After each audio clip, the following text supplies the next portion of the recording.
আর জগতের অমৃত বলে অনেকেই মদিরা পান করে, মদ নেশা পান করে, তাতে তো উন্মাদনা আসে, তামসিক বৃদ্ধি পায়।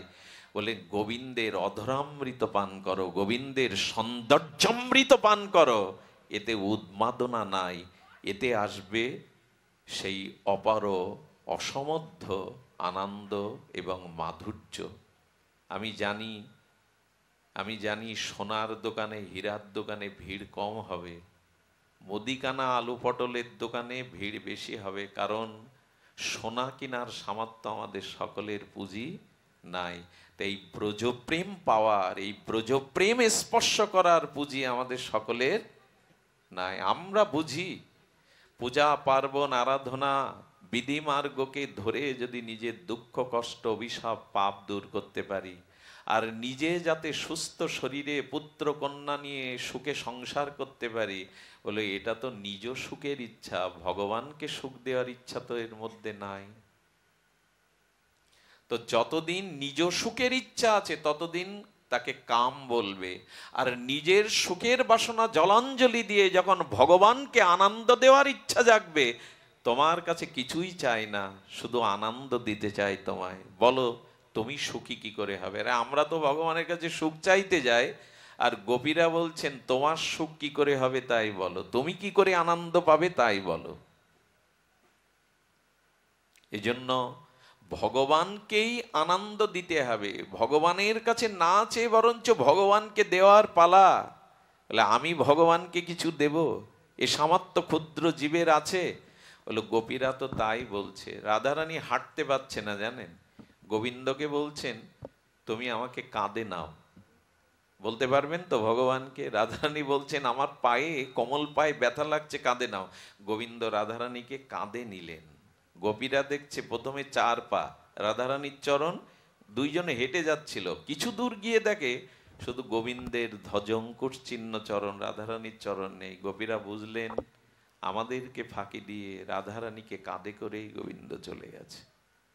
রাধারানী, আচ্ছা, ললিতা, বিশাখা, সখীমঞ্জরী, অষ্টসখী রাধারানী সহ রাসে গোবিন্দের পায়ে পা দিয়ে গোবিন্দের কণ্ঠলগ্নয়ে নৃত্য করছে, কিন্তু চন্দ্রাবলী পাটা দূরে সরিয়ে নিচ্ছে। কেন জানেন? গোবিন্দের গায়ে আমার পা লাগবে, গোবিন্দের গায়ে পা দিতে পারবেন আপনি? গোপীরা বলছেন এমন ভালোবাসা ব্রজের, পায়ে পা কেন, জোর করে পায়ে পা দিয়ে কণ্ঠলগ্ন হয়ে নৃত্য করছে গোপীরা। এই জায়গায় যাওয়ার কথা মহাপ্রভু বলতে এসেছিলেন, আমরা জানিনি, আমরা এই পথে এই এই ভজন ধারায় আসিনি, এই জন্য বুঝতে পারিনি। মহাপ্রভু হরিনাম দিতে আসেননি, হরিনাম মহাপ্রভু না এলেও পেতাম আমরা, কিন্তু যুগল ভজন পেতাম নাই, গোপী ভজন পেতাম না। এটা মহাপ্রভুর অবদান, এ সংবাদ জগতে সকলের কাছে পৌঁছায়নি। হাতে গোনা কিছু জগতের মহাপ্রভুর বিশেষ কৃপায় ষড়গোস্বামীরা এই ভজন করে গেছেন। আমরা যে রূপ সনাতনের কথা বলি, এরা ব্রজের গাছতলায় বসে এই ভজনই করে গেছেন। হ্যাঁ, কি বলবো আপনাদের, একবার এক গোপী গেছে নন্দালয়ে, আজ নিশীতে গোবিন্দ কোন কুঞ্জে আসবেন এটা জানাতে নন্দালয়ে গিয়ে দেখে যশোদা মা, নন্দ পিতা, দাদা বলরাম, কৃষ্ণ এক জায়গায় বসে আছেন। আচ্ছা, ওর মধ্যে গিয়ে গোপী বলতে পারবে তো আজ নিশীতে আমাদের প্রিয়া যে অমুক কুঞ্জে থাকবে, গোবিন্দ তুমি যেও? পিতামাতা বড় ভাইয়ের সামনে বলতে পারবে? কৃষ্ণ বসে আছে হাতটা মাটিতে, গোপী গিয়ে পায়ের বুড়ো আঙুল দিয়ে গোবিন্দের একটা আঙুলে চাপ দিচ্ছে, পারবেন তো গোবিন্দের হাতে পা দিতে? গোবিন্দের আঙুল চাপ দিচ্ছে মানে কি একটা সংকেত আছে, এই আঙুল চাপলে অমুক কুঞ্জে আজকে রাত্রে যাবে। রাধারানী চিলেকোঠায় গোবিন্দর উত্তর গোষ্ঠে গোপাল নিয়ে যাচ্ছেন, গোবিন্দর দিকে তাকাচ্ছেন দাদা বলরাম, সংকেতে কি দেবে যে আজ কোন কুঞ্জে যাবে? গোবিন্দ মাথার চুলটা ধরে এভাবে উঁচু করছেন, কেশর কুঞ্জে আসবো আমি। এই হলো ওদের খেলা, গোবিন্দের গায়ে ওরা পা দিয়ে। খবরদার আবার আপনি এইসব শুরু করেন না, এসব শুরু করার আগে আপনাকে ওইখানে প্রস্তুতি নিতে হবে, ওইখানে যেতে হবে। সেই যাওয়ার কথাটাই কিঞ্চিত মাত্র যদি ধৈর্য থাকে তো শুনুন, এই অধিকার মহাপ্রভু আপনাকে আমাকে দিয়েছেন, ওই জায়গায় যেতে পারবেন। এই বিন্দাজির কাছে ওই প্রার্থনায় সারা জীবন গাইছি আমরা। হ্যাঁ, বিলাস কুঞ্জে দিও বাস। তবে এই জায়গায় যেতে গেলে কৃষ্ণকে নয়, আগে আপনাকে রাধারানীর চরণ ধরতে হবে, আগে রাধারানীর আনুগত্য নিতে হবে। মঞ্জরীগণকে গোবিন্দ ব্যাকুল হয়ে খুঁজছে। মঞ্জরী, ঠাকুরানী, রাধারানী প্রেম প্রতিমা কোথায় বলতে পারো? গোবিন্দ ব্যাকুল হয়েছে। তো মঞ্জরী বলছেন, তুমি ব্যাকুল হয়েও না, আমি তোমাকে মিলিয়ে দিতে পারি রায়ের সাথে, এসো। গোবিন্দকে সিঙ্গার করে, রাধারানীকে সিঙ্গার করে এক কুঞ্জ নিকুঞ্জ মাঝে দুজনের মিলন ঘটিয়ে দিয়েছে। রাধারানীকে পেয়ে গোবিন্দ এত প্রসন্ন, গলের মালাটা খুলে যে মঞ্জরী রাধারানীর সন্ধান দিয়েছে কুঞ্জে, গোবিন্দের গলের প্রসাদী মালা খুলে সেই মঞ্জরীর গলে দিতে যাচ্ছে। মঞ্জরী বলছে, ও মালা আমি ছোবও না। বলতে পারবেন তো গোবিন্দের গলার মালা যদি আপনাকে দিতে যায়? গোবিন্দ বলছেন, আমার গলার মালা তুমি নেবে না? বলে, না, ওটা রাধারানীর প্রসাদী হয়নি। রাধারানী প্রসাদী না করে দিলে সে বস্তু আমাদের কাছে মূল্য নাই। এরা রাধা নিষ্ঠাইক চরণ। কারণ গোবিন্দ পাওয়া যাবে না রাধারানীর করুণা না পেলে, রাধারানীর কৃপা না পেলে কোটি জন্মও কৃষ্ণ কৃপা আপনি পাবেন না। তো এই জন্য গালের তাম্বুল পানটা চিবিয়ে প্রসাদ করে সখীকে দিতে যাচ্ছেন মঞ্জরীকে, আর মঞ্জরী বলে উঠল, রাধারানীর অধরামৃত ছাড়া কৃষ্ণ তোমার অধরামৃত আমরা পাবো না। এই সব কথা এ বড় গূঢ় রহস্য কথা। সখীর আনুগত্যে মঞ্জরী ভাব সাধনায় না পৌঁছালে এখানে যাওয়া যাবে না। আমি অনেকবার বলেছি, আপনাদের একটু সংকেত দিয়ে দিই। বসে পড়ুন, তাড়াতাড়ি বসে পড়ুন, সংকেত দিয়ে দিই। ওঠানামা করবেন না কেউ কিছুক্ষণ, আমি অল্পতেই ছেড়ে দেব। এই ভজন করাটা মানে গোবিন্দকে কি বলেছেন ওখানে? রাগাত্মিকা ভজন। এই রাগ ভজনটা কেমন আমি বহুবার বলেছি, একবার স্পর্শ করি। আপনার ঘরের ছেলে যদি কখনো জজ হয়, ম্যাজিস্ট্রেট হয়, সে জজ কোর্টে জজ, ওখানে ধর্মাবতার বলা হয় তাকে, কারণ তিনি ধর্ম তো বিচার করেন, বিচারক বলা হয়। কোর্টে যখন তিনি যান তখন সবাইকে উঠে দাঁড়াতে হয়, নীরব হতে হয়। তার কারণ তার একটা আদেশে কারো ফাঁসি হতে পারে, তার কোনো আদেশে মানুষ মুক্ত হয়ে যেতে পারে। কোর্টে তিনি জজ, কিন্তু ওই জজ যখন ছুটিতে বাড়িতে আসে তখন তার ছোট মেয়েটা বলে, ঘোড়া সাজো, আমি তোমার পিঠে উঠবো। ওই সময় যদি জজগিরি দেখাতে যাই ছোট বাচ্চার সাথে যে আমি জজ, জানিস আমি কে, তাহলে আর পুত্রকন্যার স্নেহ মমতা ওকে আর কোনোদিন পেতে হবে না। স্ত্রী বলছে, দেখো তুমি এই খাটে বসো, আমি তোমার প্রিয় জিনিসটা রান্না করছি, এটা স্বাদ না নিয়ে তুমি উঠতে পারবে না। যদি বলে আমি জজ, আমি অন্যকে আদেশ দিই, তুমি আদেশ দিচ্ছ। স্ত্রী কি বলবে জানেন সহধর্মিনী? জজ কোর্টের জজ তুমি, কিন্তু ঘরের জজ আমি। আমি যে আদেশ করব ভালোবেসে তাই শুনতে হবে। উনি যদি জজগিরি ওখানে দেখাতে যান তাহলে প্রেয়সীর প্রণয় আর কখনো পেতে। মা বলছে, খোকা বড় বড় মোটা আইনের বই পড়তে পড়তে তোর চোখে কালি হয়ে গেছে। আমি তোর মোবাইল কম্পিউটার তালা দিয়ে রাখলাম, ঘরে বিছানা করেছি, 5টা পর্যন্ত ঘুমাবি, উঠবি না, আমি বাইরে দিয়ে লক করে দিলাম। যদি বলে, মা আমি সবাইকে কারাগারে পড়ি, তুমি আমাকে লক করে রাখছো। বললো, জগতের কাছে তুই জজ ম্যাজিস্ট্রেট হতে পারিস, আমার কাছে তুই আজও ছোট খোকা। আপনি কোন ভালোবাসাটা চান? জজ কোর্টের জজের যে ভালোবাসা, না ঘরের এই ভালোবাসা? একবার বলুন। বলছেন না তো সবাই। কোন ভালোবাসা চান? ভগবান চাইছেন আমাকে জজ, বড় ভগবান সর্বশক্তিমান মনে করে ভালোবাসলে ও ভালোবাসাতে আমার মজা নেই, আনন্দ নেই।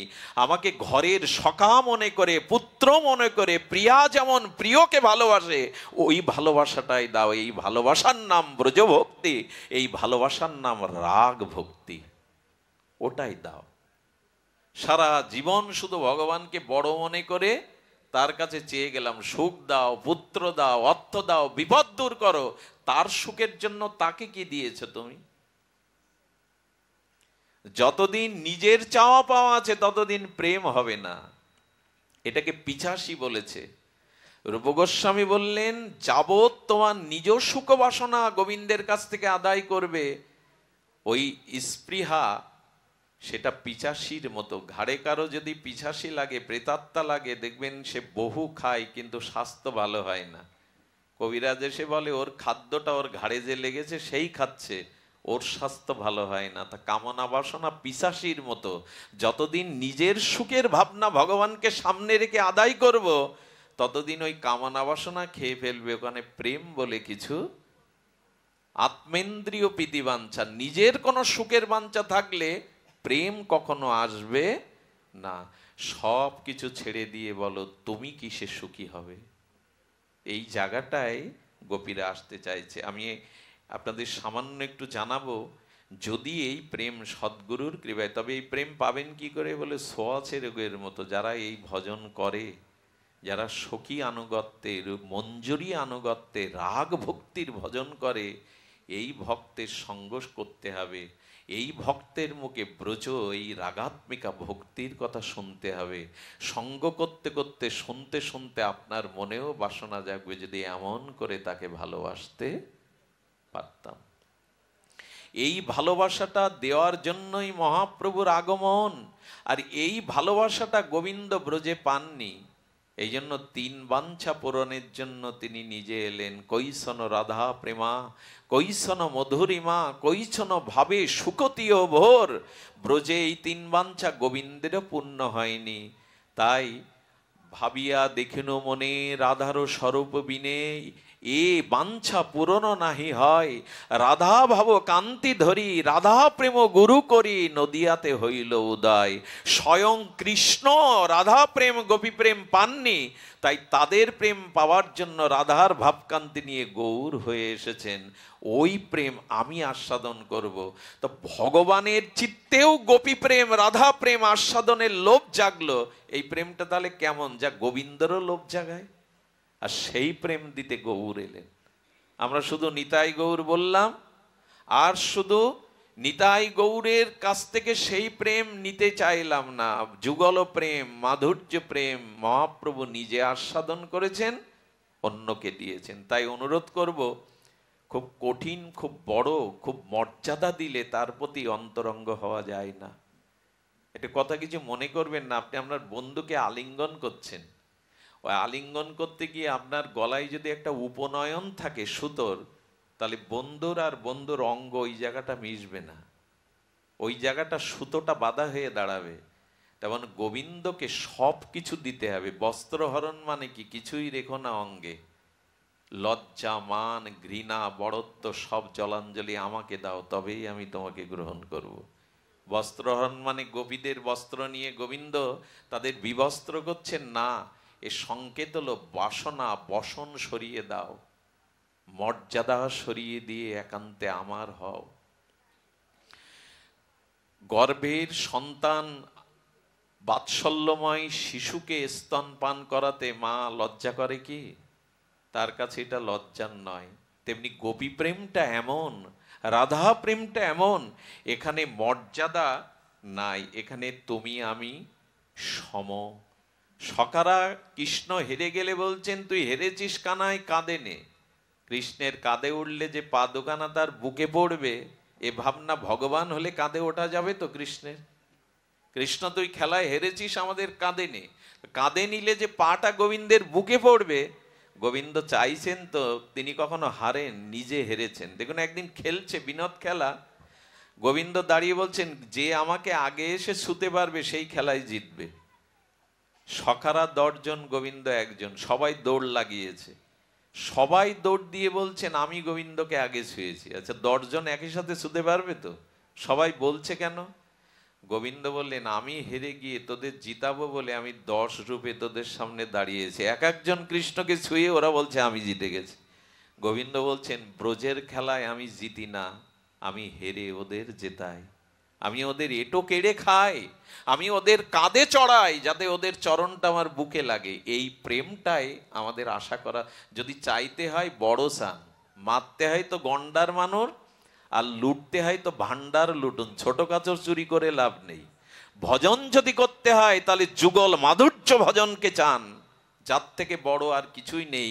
যে রস আস্বাদনের জন্য স্বয়ং গোবিন্দ লোভাতুর হয়ে গৌর হয়ে এসে 12 বছর গম্ভীরার মধ্যে এই রস আস্বাদন করেছে। এগুলো সাধকদের কথা, এগুলো এই কথাগুলো ব্রজের রাধাকুণ্ডের কথা। যদি বলেন তা আমাদের কাছে বলছো কেন, বলছে এই জন্য শুনতে শুনতে যেন মনে হয় আমারও যদি এমন হতো। তবে এটা হতে পারে। আচ্ছা, ভগবানের প্রতি আপনার প্রেম আসলে তার 8টা লক্ষণ, এটি বলেই আমরা পাঠ বিশ্রাম করব। আপনার ভগবানের প্রতি কিঞ্চিত সিন্ধু থেকে বিন্দু মাত্র প্রেম এসেছে কিনা তার বুঝবার 8টা লক্ষণ। এটা খুব ধ্যান দিয়ে শুনতে হবে। ঘুম আসলেও তাড়িয়ে দিন, অলসতা আসলে তাড়িয়ে দিন। এই ঘরে কথা বলেন না, এখানে কথা হচ্ছে। সুধীজন,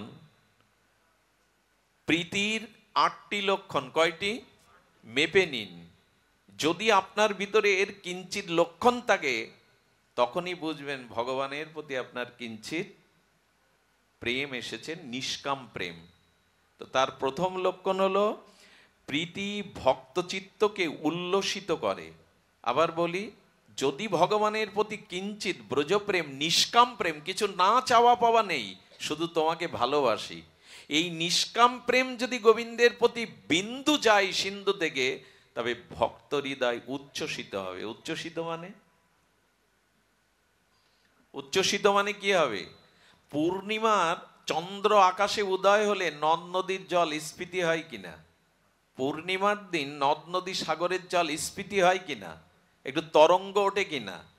তো যদি কিঞ্চিত মাত্র নিষ্কাম ভক্তি গোবিন্দের প্রতি যায়, তবে ভক্ত হৃদয়ে গোবিন্দের নামে, গোবিন্দ লীলাতে, হরিকথাতে আপনার তরঙ্গ উঠবে। পূর্ণিমার দিনে যেমন সাগরে উত্তোলিত হয়ে ওঠে তরঙ্গ, আপনারও গোবিন্দ দর্শনে, গোবিন্দ গুণগাথা, গোবিন্দ লীলাতে আপনার ভিতরে উচ্ছ্বসিত হৃদয়ের তরঙ্গ উঠবে। এটা ওঠে কি?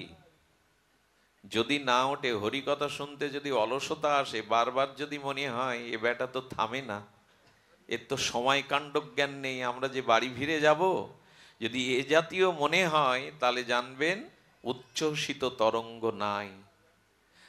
গোবিন্দ গুণকথা মহাপ্রভু প্রতিদিন শুনতেন, আর শুনতে শুনতে চোখের জলে মহাপ্রভু ভাগবত অক্ষরগুলো ভাসিয়ে দিতেন।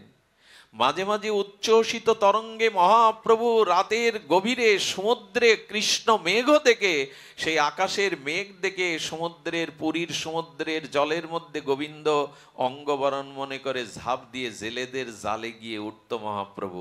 এই উচ্ছ্বাস যদি না হয়, মেঘ দেখে কৃষ্ণ অঙ্গবরণ মনে হচ্ছে, পদ্ম ফুল দেখে, স্থূল পদ্ম দেখে রাধারানী গোবিন্দ বদন মনে করে জড়িয়ে ধরছে, এসব উচ্ছ্বাস কখন হয়? হয় যদি তাকে ভালোবাসেন। জগতের কাম কামনায় ভালোবেসে মানুষ ধর্ম, ঘর, বাবা মা ছেড়ে রাস্তায় নামে।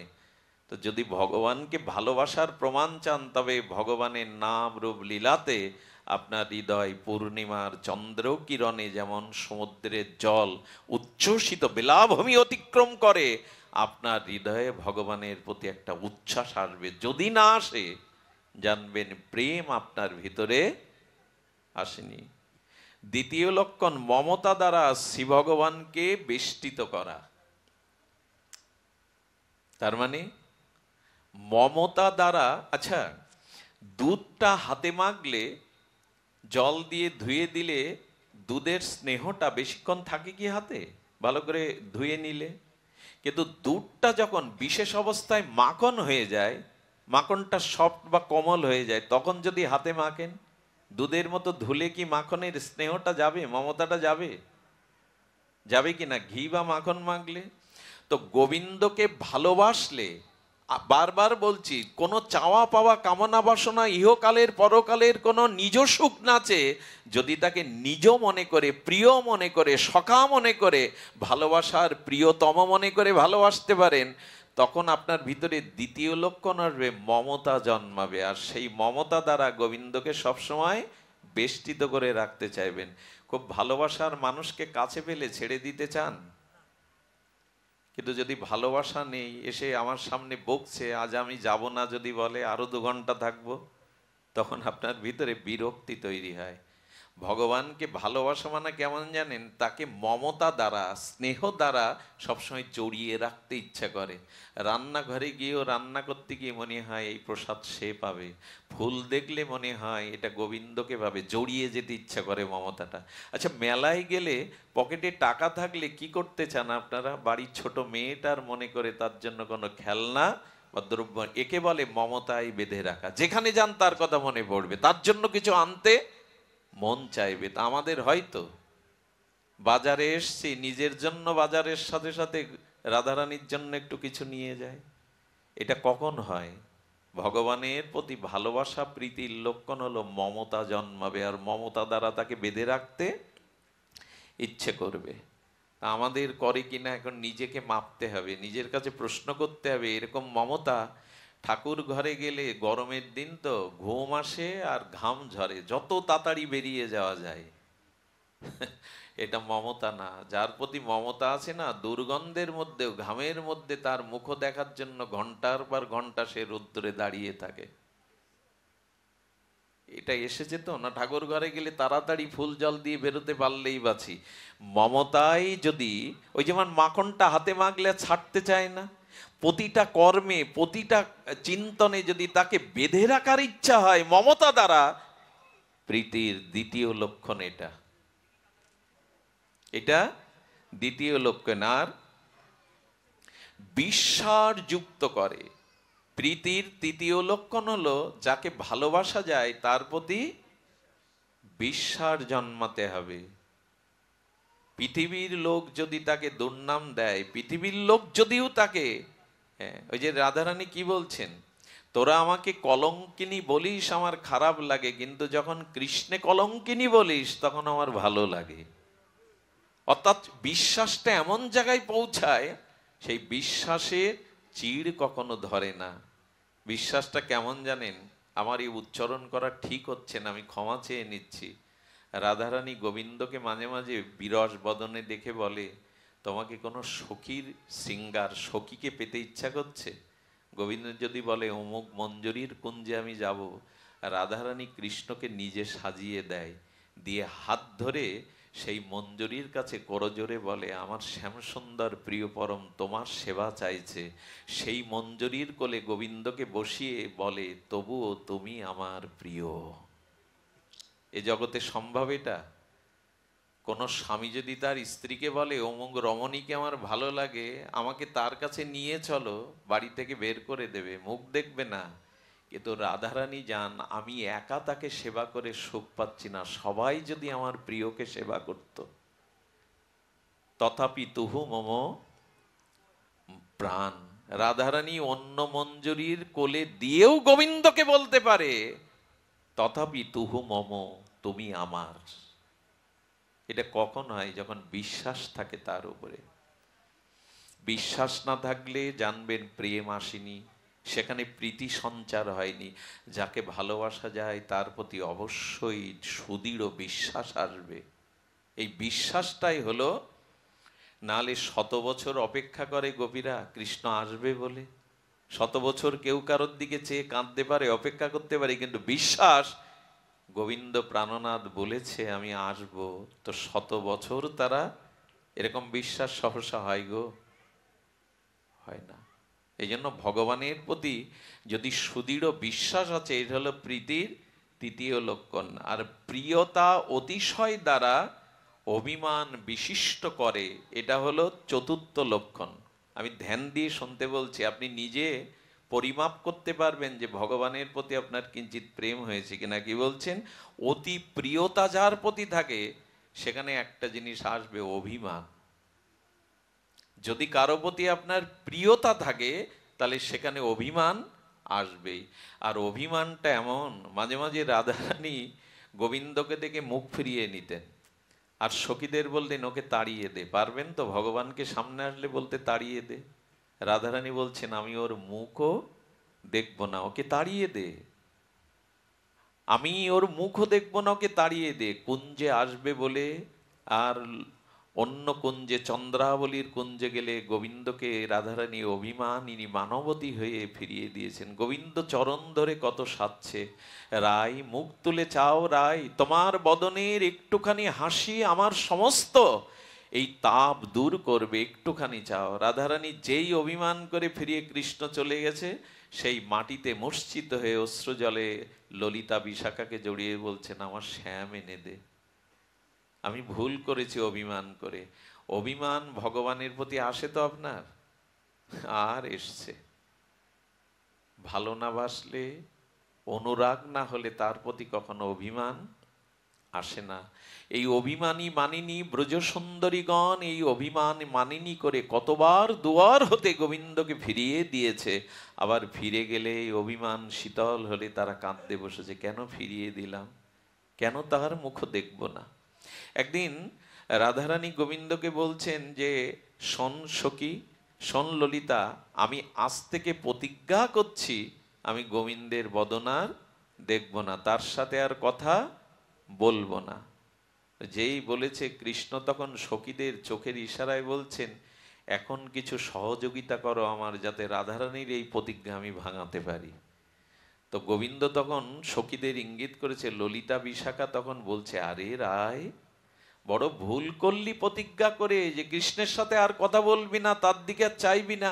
আরে আজ কৃষ্ণকে কে সিঙ্গার করেছে, দেখে মনে হচ্ছে আর আগে কখনো এই রূপ দেখেনি। আরে তাকে দেখলেই নয়ন ফের, মানে রাধারানী লোভ বাড়িয়ে দিচ্ছে। রাধারানী মনে মনে বললেন, তাহলে কি ভুল প্রতিজ্ঞা করলাম অভিমান করে যে তার বদন দেখব না? ওরা বলছে কৃষ্ণকে আজ নবনবায়ন মান রাখছে, অনুরাগের রাঙা রাখছে, আমি ভুল করলাম।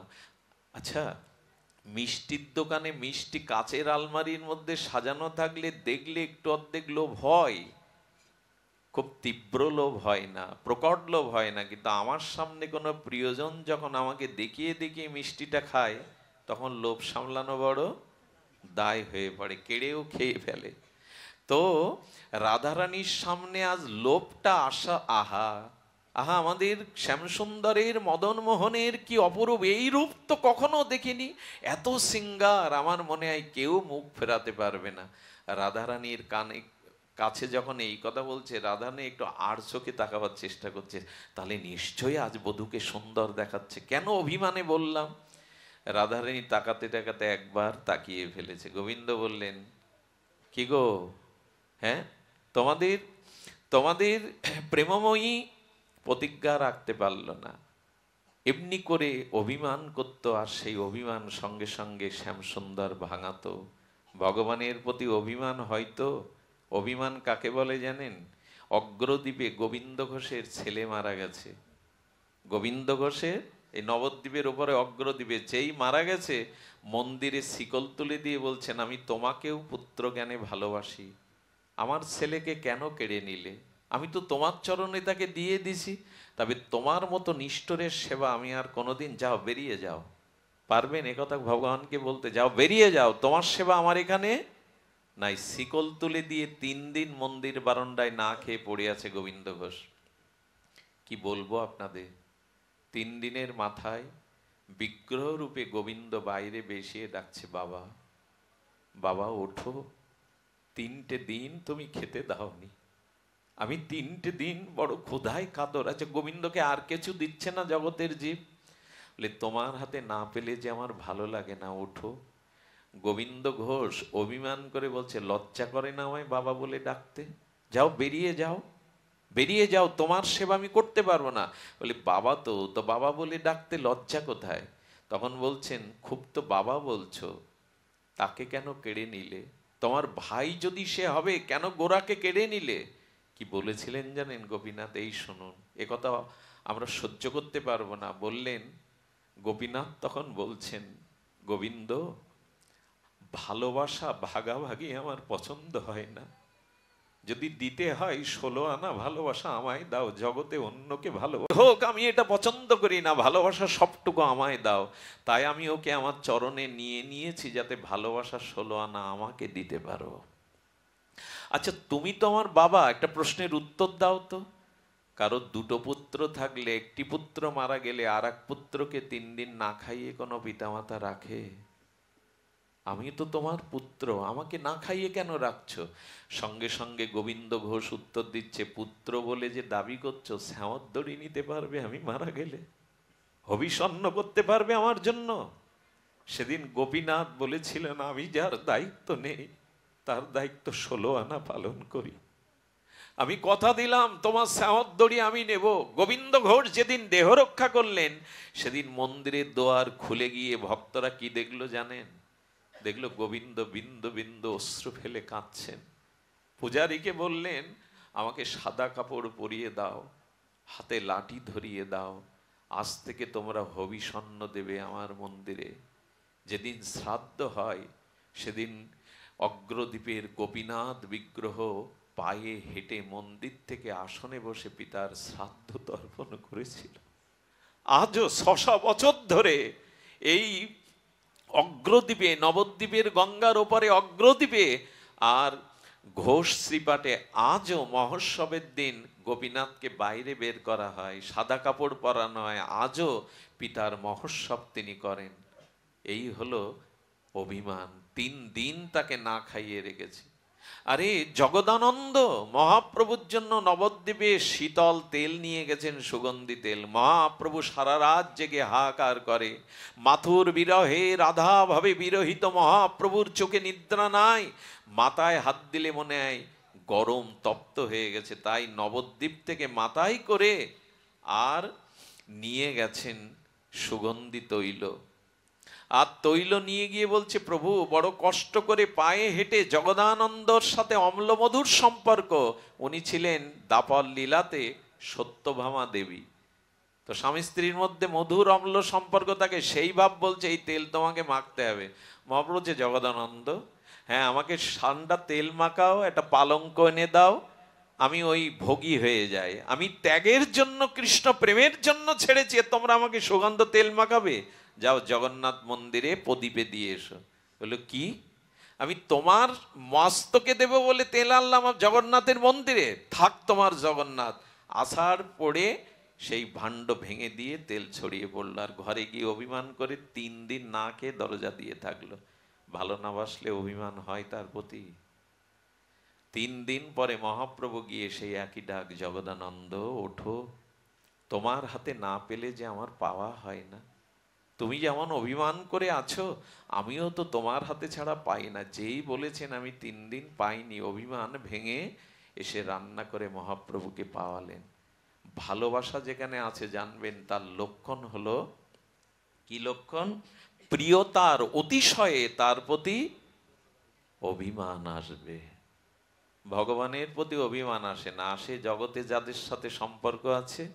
অভিমানটা ওখানে আনুন, ওইটা বড় মধুর হয়ে যাবে এদের মতো।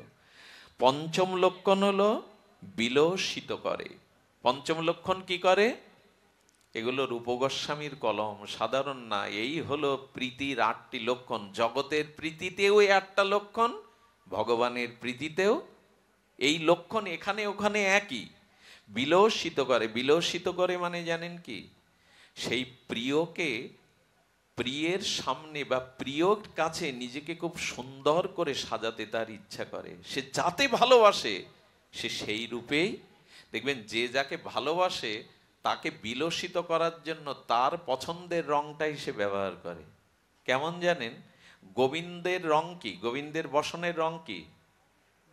এগুলো তো আমরা অনেকেই জানি না। তা না জানলে তাকে মনে মনে সাজাবো কি করে? গোবিন্দকে অভিষেক করে তাকে প্রতিদিন সাজাবো কি করে? গোবিন্দের বরণটা হলো পীতবরণ। পীতবরণ কাকে বলে?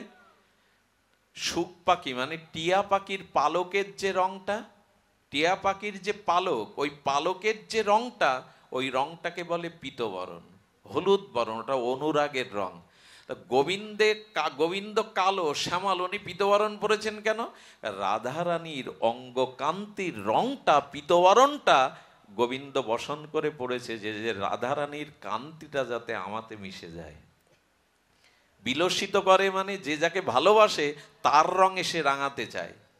দেখবেন তার পছন্দ, তার রংটাই তার প্রিয়। রাধারানী, গোবিন্দ পরেছেন কি? পীতম্বর। আর রাধারানী কি পরেছে? রাধারানীকে যখন মনে মনে সাজাবেন কি শাড়ি পরাবেন? নীলম্বর, অর্থাৎ নীল শাড়ি। কেন? গোবিন্দ শ্যামল, গোবিন্দ নীল। এই জন্য রাধারানী শাড়িটাও পরেছেন নীল শাড়ি, যাতে তার অঙ্গটা আমার অঙ্গজ্যোতিতে মিশে যায়। আমরা সাজিত ভগবানের জন্য, তোমার সামনে যাচ্ছি, তোমার যা পছন্দ সেই অনুরাগে সাজিত, আর সেজেছি আমরা। ভালো না বাসলে তার সামনে বিলসিত হয়ে কেউ যায়? এই জগতে যে কাঙাল ভিখারি, সে বিয়ের দিনে বাসর রাতে সুন্দর করে সাজে, কারণ প্রিয়ের কাছে যেতে গেলে বিলসিত হয়ে যেতে হয়, মনের অনুরাগ, নিজের সৌন্দর্য নিয়েই যেতে হয়।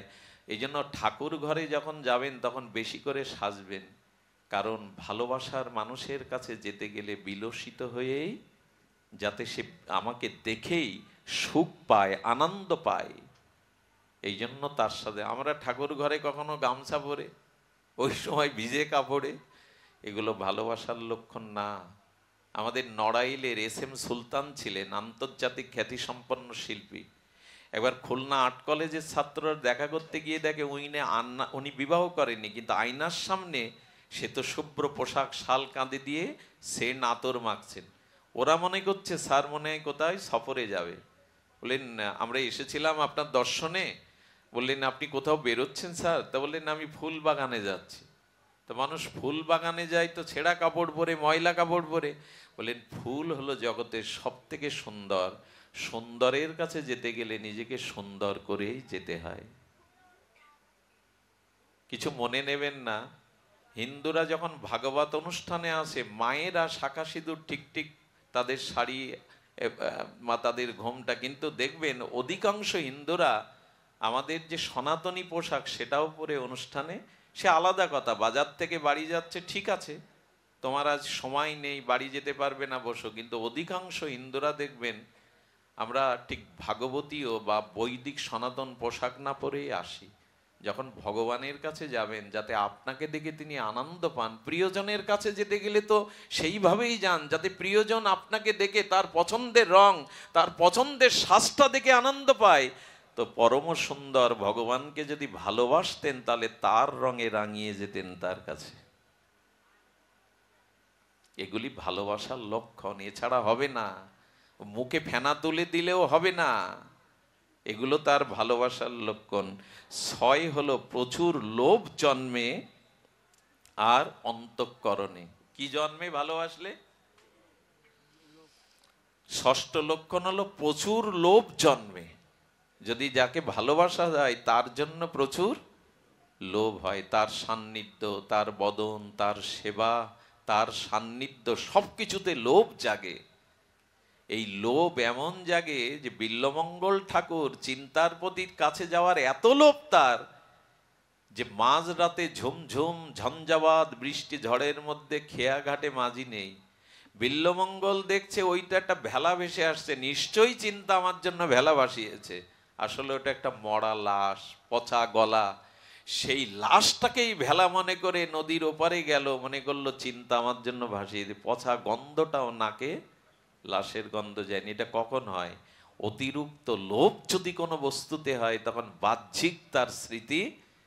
আর এই চিন্তামণির প্রাচীলে বড় অজাগার সাপ জড় জড় অবস্থায় এপাশে ওপাশে আছে, মনে করে চিন্তা আমি যাব বলে সিংহদ্বার বন্ধ, তাই সুতোটা নিয়ে রেখেছে। সাপকেও যার সুতো মনে হয় কখন? প্রচুর লোভ জাগলে, তখন আর সে বিধিবিধান মানে না, ভয়কেও ভয় মনে। গোপীরা গভীর রজনীতে কেন রাসের বংশীধ্বনিতে জঙ্গলে যাবেন তারা? বলে যদি যাকে ভালোবাসা হয় তার প্রতি লোভ জেগে যায়। লোভ যদি একবার জাগে, সে কোনো বিধিবিধান নিয়ম আর মানবে না। মা বলে দিয়েছে নাড়ু যেন চুরি করে খাস না, ও লোভ কি আমরা সামলাতে পারতাম?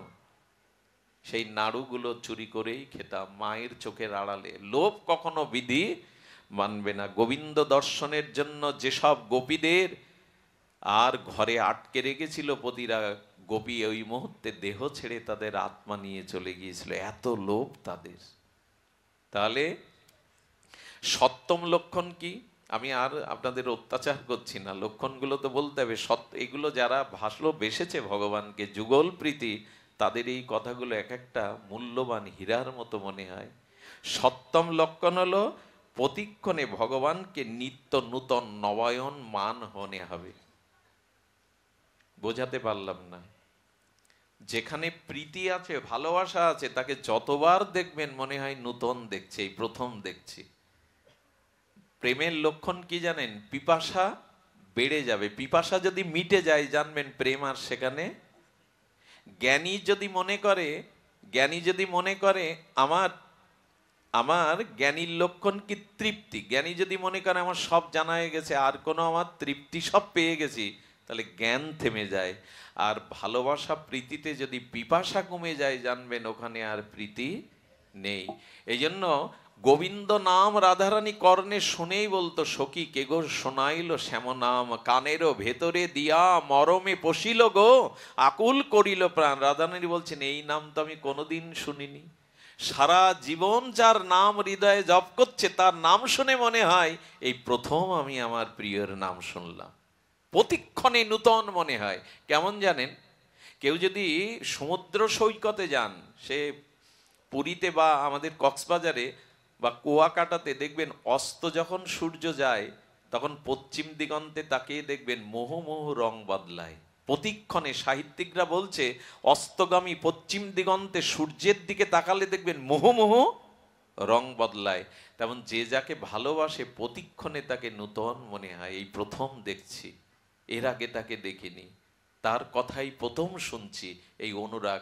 আর যেখানে প্রীতি নেই সেখানে ধীরে ধীরে এগুলো পিপাসাটা কমে যায়। নিত্য আচ্ছা, একই কৃষ্ণ বিগ্রহ তো আমরা সারা জীবন গোপালকে দেখি, তৃষ্ণা মেটে?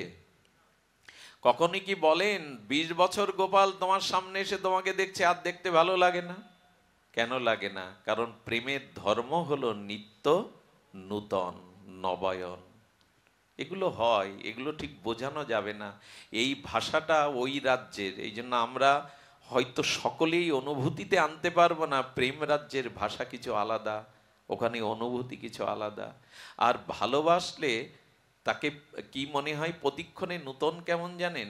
দেখবেন আকাশের চাঁদকেও ভালো লাগে না মার, যদি কালো কুৎসিত সন্তানও মা কোলে নেয় নিজের সন্তান, তখন চাঁদের থেকে ওই কালো মুখটা তার নূতন মনে হয়, প্রিয় মনে হয়। আকাশের পূর্ণিমার চাঁদও নিজের খোকার মুখের কাছে, মায়ের কাছে ভালো জিনিস না। কেন না? প্রতিক্ষণে ভালোবাসা আছে বলে তার মধ্যে সে সৌন্দর্য দেখে। দেখে কি না? কোলের সন্তান জন্ম দেওয়ার পরে যদি হাবা গোবা হয়, কুৎসিত বিকলাঙ্গ হয়, কেউ যদি বলে আকাশের চাঁদ সুন্দর, তোমার খোকা সুন্দর না, মা মেনে নেবে তো? কেন নেবে না? নেবে না। খোকার প্রতি তার নারীর টান, ভালোবাসা আছে বিদায় তার মুখখানা নিত্য নূতন মনে হয় তার। গোবিন্দকে ভালো যদি বাসেন নিত্য নবায়ন মনে হবে। আর অষ্টম লক্ষণ হলো অসমদ্য চমৎকারিতা উৎপাদিত করে। শব্দটা কি বলা হলো? অসমদ্য চমৎকারিতা উৎপাদন করে। অসমদ্য চমৎকারিতা মানে, দেখবেন আপনি কোনো জিনিস দূরবীন দিয়ে দেখছেন, কাঞ্চনজঙ্ঘা পাহাড়, ওইখানে সূর্যের কিরণ পড়ে পাহাড়টা গলানো সোনার মতো উজ্জ্বল হয়ে গেছে। এখন কাঞ্চন পাহাড়ে উঠে কাঞ্চনজঙ্ঘায় তো আপনি দেখতে পাবেন না। আপনি টাইগার হিলে দাঁড়িয়ে, আপনি টাইগার হিলে দাঁড়িয়ে যদি দূরবীন দিয়ে কাঞ্চনজঙ্ঘাকে খুব চোখের কাছে দেখেন, প্রথম দর্শনে কি হয় দেখবেন চোখটা বড় বড় হয়ে যায়। চমৎকারিত্ব, ওই যে চোখের কাছে দেখছেন কাঞ্চনজঙ্ঘাকে, দেখেই তখন মুখ দিয়ে একটা চমৎকারিত্ব, বাহ এত সুন্দর, দেখবেন এরকম বলে বসে, বা আহা কি অপরূপ সুন্দর। তো ভালোবাসার অষ্টম লক্ষণ হলো অসমাদ্য চমৎকারিতা উৎপাদিত করে। তাকে দেখলেই, তার নাম, তার রূপ, তার লীলা শুনলেই বাহ এত মধুর, এত অপূর্ব, এরকম চমৎকারিতা সৃষ্টি করে। তো ছোট করে বলে পাঠ বিশ্রাম করি। এই এই যে চমৎকারিতা অসমধ্য উৎপাদিত করে, এর ছোট্ট একটা লীলা আজ কদিন ধরে বলছি, আপনাদের ভাগ দেই 2 মিনিটে। আপনাদের মনে পড়বে ভক্তমাল চরিত্রে নন্দ দাসের চরিত্র। এই নন্দদাস বৃন্দাবনে গিয়েছিলেন, আর বৃন্দাবনে গিয়ে সাথীদের বলেছিলেন ফিরে যাও, আমার গৃহে সংবাদ দাও, ব্রজ ছেড়ে আর আমি যাব না। নন্দদাস মালা জপ করেন, পরিক্রমা করেন, ব্রজের পথে ঘুরতে ঘুরতে একদিন দেখলো এক বারান্দায় একটি সুন্দরী রমণী দাঁড়িয়ে আছে, তার মুখে যেই চোখটা পড়ল, আর নন্দদাস সব কিছু এড়িয়ে সেই বারান্দায় বসে থাকলো সকাল থেকে রাত পর্যন্ত। মহিলার বাইরে বেরোচ্ছে না ভয়ে। আমাকে দেখে লোকটা বারান্দায় বসেছে ঘরের দুয়ারে। কাজ সেরে স্বামী যখন ফিরে এসছে, এটা ভক্তমাল চরিত্রে দেখবেন, নন্দদাসের চরিত্র বৃন্দাবনে, স্বামীকে ডেকে বলছেন উনি বৈষ্ণব, হাতে মালা, ওনার দাদা সঙ্গে তিলক, কিন্তু উনি আমাকে দেখে বারান্দায় বসেছে কেন, ওনার কি প্রয়োজন আপনি একটু জেনে ওনাকে বিদায় করুন। আমি বাইরে বেরোতে পারিনি সারাদিন। নন্দদাসকে প্রণাম করেছে, বৈষ্ণব জ্ঞান করেছে, ওরা তো সাধারণ না। বলেন কৃপা করে যদি বলতেন আপনি এই দুয়ারে সকাল থেকে কেন বসেছেন? বলে ওই রূপটা একবার দেখব বলে। যে স্বামীর সামনে যদি এই কথা অন্য কোনো পরপুরুষ বলে তাকে ভালো রাখবেন, কিন্তু বৈষ্ণবের ভিতরে তিনটি লক্ষণ, যার মধ্যে এই তিনটি লক্ষণ আছে তাকে জানবেন বৈষ্ণব। জীবে দয়া, নামে রুচি, আর বৈষ্ণব সেবন। জীবের প্রতি দয়া যার নেই সে আদৌ মালা তিলক নিলেও বৈষ্ণব নন। মালা তিলক বৈষ্ণবের লক্ষণ, এটা নিতে হবে, কিন্তু অন্যের প্রতি, জীবের প্রতি যদি দয়া না থাকে, জানতে হবে আপনি বৈষ্ণবত্ব থেকে এখনো অনেক দূরে, অনেক দূরে। তো হাত জোড় করে প্রণাম করে বলছেন কুলবধূ তিনি, আপনার বদনাম হবে। তারও তো বদনাম হবে, কিন্তু কে কার কথা শোনে। পরের দিন সকালে এসে বসে এভাবে 3 মাস একটানা ওই বারান্দায়, খাওয়া নেই দাওয়া নেই, কখন কি পাই বসে থাকে। দুর্নাম ছড়িয়ে গেল। নন্দদাসের মতো এমন একজন বৈষ্ণব রমণীর রূপ দেখার জন্য 3 মাস বারান্দায় ধন্না দেয়, আর রমণীও বেরোতে পারেন না, তারও বদনাম ছড়িয়ে পড়ল। নিশ্চয় তাদের মধ্যে কোনো সম্বন্ধ আছে, না হলে সে বসবে কেন। দুর্নাম হলো, কত কলঙ্ক ছড়িয়ে পড়ল, তবু তার তৃষ্ণা মেটে না। শেষে স্বামীকে বলল এক কাজ করি, আমরা যতদিন উনি না যান, ওনাকে তো গলা ধাক্কা দিয়ে উনি অপমান করে উঠে যাবে না, চলো আমরা গোকুলে চলে গিয়ে গুরু আশ্রমে 6 মাস 1 বছর কাটিয়ে আছি, যদি চলে যাই তখন আবার ফিরবো। কি বলবো আপনাদের, পেছনের দরজা দিয়ে স্বামী স্ত্রী তার 2 সন্তানকে নিয়ে গোকুলে এলো। গোকুলে গুরুদেবের আশ্রমে এসেছে। তারা প্রসাদ পাবে বলে গুরুদেব তাদের 5টা আসন পেতে রেখেছে। কটা? 5টা। ওরা গেছে 4 জন। মাতাজি জিজ্ঞাসা করছেন বাবা আমরা তো 4 জন, আপনি তো আমাদের সাথে বসে সেবা নেবেন না, তা আমরাও নিতে পারি না, 5টা আসন আরেকটি কার? বাবা তখন ওই মায়ের মুখের দিকে তাকিয়ে বলছে, যার জন্য ঘর ছেড়ে দিয়ে আমার কাছে এসছিস, ওই আসনটা আমি তার জন্য পেতে রেখেছি। তুই জানিস না মা ও কে? একদিন এই বৃন্দাবনের বৈষ্ণব সমাজ, সাধু সমাজ তার পদ পদাবলিতে ভেসে ভাসমান হবে। ওরে ও সাধারণ নয়, ওর জন্যই আমি আসন পেতেছি, ও আসবে। দেখুন, প্রশ্ন করে যদি জানতে হয় তবে সে হলো শিক্ষক, মাস্টার মশাই, প্রফেসর। গুরুদেবের কাছে কিছু বলা লাগে না, গুরুদেব অন্তরের কথা বুঝে নাই বলে সে গুরু।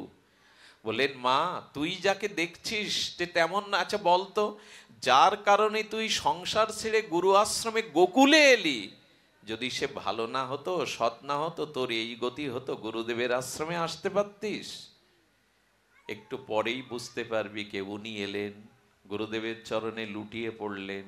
উদার সেই দৃষ্টি, কতদিন ভালো করে সেবা করেনি, কতদিন ভালো করে পরিচর্যা করেনি। গুরুদেবকে দেখেই গুরুদেব তাকে মন্ত্র দিলেন, চরণামৃত জিহ্বাই দিলেন, উনি লুটিয়ে পড়লেন গুরুচরণে।